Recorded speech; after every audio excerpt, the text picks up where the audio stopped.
Bible एक बात कहती है, कहीं नहीं लिखा धर्मी में मुसीबत नहीं आएगी।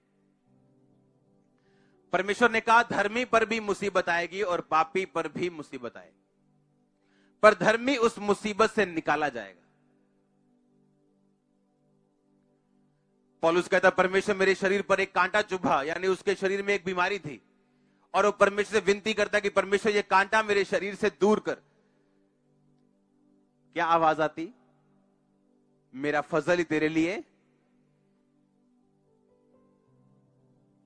जिसको ये आवाज नहीं आती ना, वो टेंशन में रहता है। जिसको ये आवाज नहीं आती, फिर वो बाबाओं के पास भी जाता है, क्योंकि उसे मालूम नहीं मेरे साथ ऐसा क्यों हो रहा है, क्योंकि परमेश्वर की आवाज उसे सुनाई नहीं दे रही। और पौलुस उसी बीमारी में रह के भी परमेश्वर की आवाज सुन रहा है कि मेरा फजल तेरे लिए काफी है, मेरी सामर्थ निर्बलताइयों में सिद्ध होती है। उस आवाज के कारण उस बीमारी में वो ठहरा रहा और बाद में चंगाई भी पाई। हालेलुया। शाऊल की गिरावट तब शुरू हुई जब उसे परमेश्वर की आवाज सुननी बंद हो गई। अब आप देखो, परमेश्वर की आवाज सुननी है तो आपको उसके वचनों पे चलना पड़ेगा। इस दुनिया को एक बार फाइंड, इस दुनिया की सब टॉप मिनिस्ट्रीज को फाइंड करो एक बार, और सबकी लाइफ में आपको एक चीज कॉमन नजर आएगी, वो है फेथफुलनेस, प्रभु के साथ वफादारी। एक चीज सबकी लाइफ में आपको नजर आएगी कि कितने साल वो निराशा में रहे। इस दुनिया की सबसे बड़ी सेवकाइयों पे एक अगर आप गूगल करें, नजर मारें, तो कुछ चीजें आपको कॉमन नजर आएंगी। कितने साल निराशाओं में रहना, ये कॉमन चीज होगी।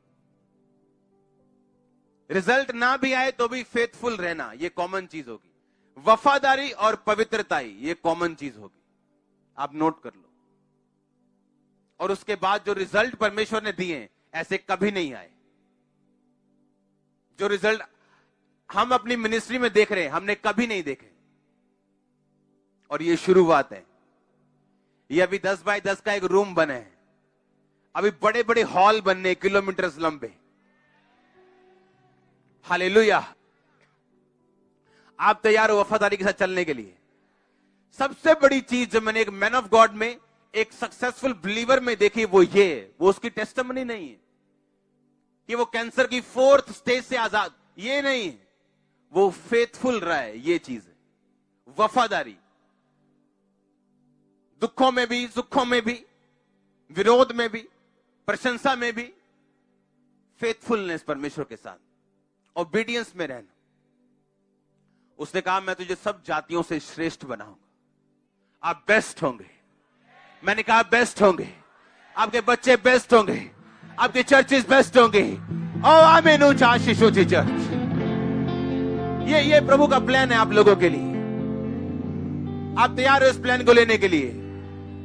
ये परमेश्वर का प्लान, मेरा प्लान नहीं है, ये आपका प्लान नहीं है, ये परमेश्वर का प्लान है। कहता मैं तुझे बेस्ट दूंगा, मैं तुझे श्रेष्ठ दूंगा, तू सिर होगा। तो क्या आप फेथफुल रहने के लिए तैयार है? वफादार रहने के लिए तैयार है?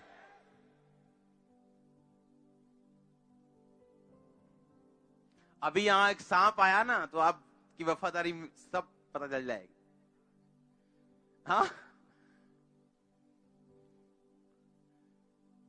हम वफादार तभी तक हैं जब तक मुसीबत नहीं आती। हम पवित्रताई में तभी तक हैं जब तक कोई मौका नहीं मिला, और हम तब तक चोर नहीं हैं जब तक कोई मौका नहीं मिला।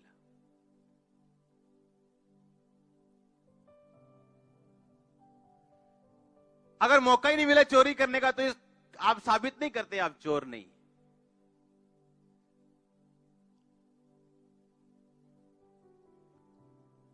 आज लोग तब तक पवित्रताई में है जब तक मौका नहीं मिला। जिस दिन मौका मिल गया मन मर्जी का, उस दिन खत्म है सब कुछ।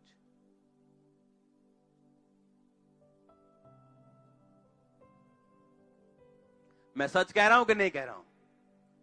हाँ, कि ये बंदा बड़ा वफादार है जी, अच्छा फाइनेंस में ड्यूटी दे दो, वो तब तक ही बस वफादार है, उसके बाद नहीं। उसके बाद अगर वो वफादार है, वो रियल वफादार है। हाँ, बंदा बड़ा पवित्रताई में है, जब तक मौका नहीं मिला, उसको मौका देके देखो, अगर तब भी पवित्रताई में, तो वो रियल पवित्रताई है। बात मौका मिलने की। पोतीफर की पत्नी पकड़ के बोलती है मेरे साथ सोना पड़ेगा तुझे, भाग गया वो, उसके लिए जेल में जाना पड़ा। उसकी पत्नी ने गलत इल्जाम लगा दिए, झूठा इल्जाम लगा दिया कि अपना कपड़ा मेरे पास छोड़ गया, मेरा बलात्कार करने आया था। तब भी उसने अपनी होलीनेस को छोड़ा नहीं। हालेलुया। आज कुछ पवित्रताई में इसलिए क्योंकि किसी ने भाव नहीं दिया, किसी ने कोई ऑफर नहीं मारा, किसी ने कुछ दिखाया नहीं। जब वो चीज आप कवर कर लोगे और उसको क्रॉस कर लोगे, आपकी लाइफ शुरू हो जाए। तब तक मैं आपको सच कह रहा हूं, परमेश्वर बड़ा खतरनाक है। मैं आपको सच कह रहा हूं, वो जितना हमें दिखता है प्रेम से भरा वो है, पर वो बहुत परख और बहुत चेक करने वाला परमेश्वर। ऐसा पॉसिबल है कि आप इस बिलीवर हो और वो आपको 20 साल परखे, क्योंकि उसको अब तक आप पे भरोसा नहीं कि जिस दिन आपको मौका मिलेगा आप ठहरे रहेंगे या नहीं।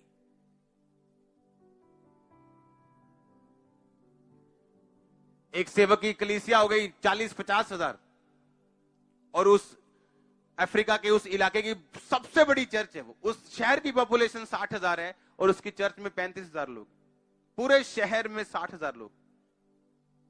और वो एक दिन प्रभु से कह रहा है, प्रभु ये वाली चीज मैं मांग रहा हूं, तूने मुझे क्यों नहीं दी? परमेश्वर ने कहा, मैं अभी तक तुझे परख रहा हूं। कहता है, अभी तक मैं परखा जा रहा हूं, इतने दुख सहने के बाद, इतना काम करने के बाद, तो विश्वासियों का क्या हाल होगा? अगर मैं परखा जा रहा हूं तो विश्वासी कहां बैठे?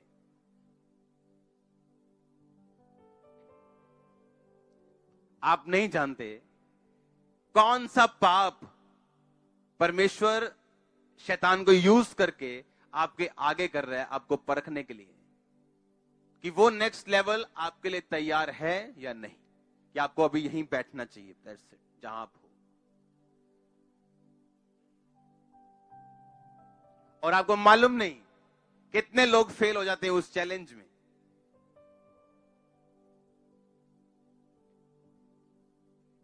अगर आपने शरीर पर काबू नहीं पाया, आपने अपनी लाइफ पर काबू नहीं पाया। अगर लाइफ की हर हिस्सा काबू में चाहते हो, मन मर्जी चाहते हो, तो शरीर पे आपको काबू करना पड़ेगा। हालेलुया।